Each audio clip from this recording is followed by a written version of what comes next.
Did you know that during the attack on Pearl Harbor, sailors trapped inside a capsized battleship were tapping on the hull, begging for rescue? That ship was the USS Oklahoma, and while the USS Arizona is often the symbol of that infamous day, Oklahoma's story is equally devastating and almost forgotten. This is a tale of destruction, heroism, and loss on a massive scale. Hey, I'm Trevor, and this AI-generated video will give you insight into one of the most tragic and overlooked stories of World War II. If you're into true crime, dark history, or forgotten events, hit that subscribe button and stick around. December 7th, 1941, a date which lives in infamy. That Sunday morning, the Japanese launched a surprise military strike on Pearl Harbor, crippling the U.S. Pacific Fleet and dragging America into World War II. While the battleship USS Arizona exploded and burned, the battleship USS Oklahoma suffered a slower, more terrifying fate. And the tragedy that unfolded inside her steel hull left a haunting legacy. 429 men died aboard her.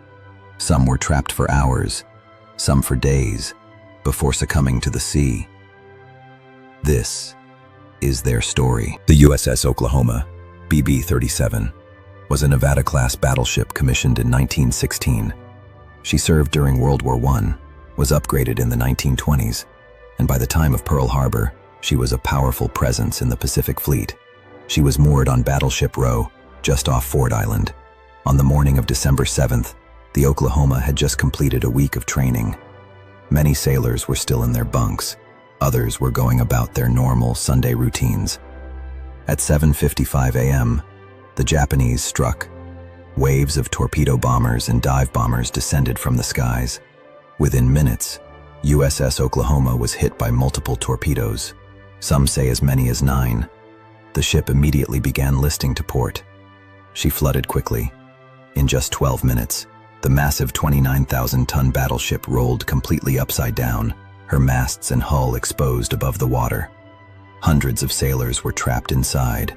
They scrambled to escape through narrow passageways, but many compartments sealed off as the water rushed in. Some found pockets of air and waited, hoping someone would hear them. And someone did. Rescuers working desperately could hear tapping from inside the hull. Welders and Navy personnel worked around the clock, cutting through steel with blowtorches to reach survivors. Over the next few days, 32 men were rescued from within the overturned ship, but most weren't so lucky.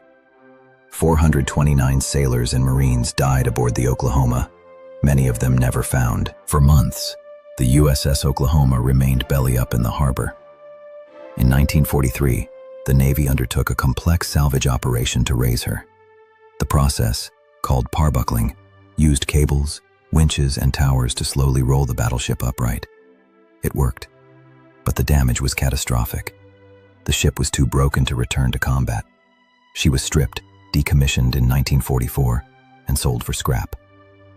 In May of 1947, while being towed to the mainland by 2 tugs, the USS Oklahoma encountered rough seas and mysteriously sank in the Pacific, 540 miles northeast of Hawaii. To this day, her final resting place remains unknown. Most of the remains recovered from the USS Oklahoma were buried as unknowns. For decades, families had no answers. But in 2015, the Defense POMIA accounting agency launched an ambitious project to identify the dead using DNA technology. By 2021, nearly 90% of the crew members previously listed as unknown had been named and returned to their families. It was one of the most successful military identification efforts in U.S. history. The story of the USS Oklahoma is one of tragedy, yes, but also of courage, resilience, and honor. It's a reminder that behind every statistic in war, there are real people, sons, fathers, brothers, young men who served their country and paid the ultimate price. In the chaos of history, some stories fade into the background, but today, we remember them. If this story moved you, please consider liking, subscribing, and sharing this video. There are more hidden stories from the past waiting to be uncovered. I'm Trevor. Thanks for watching.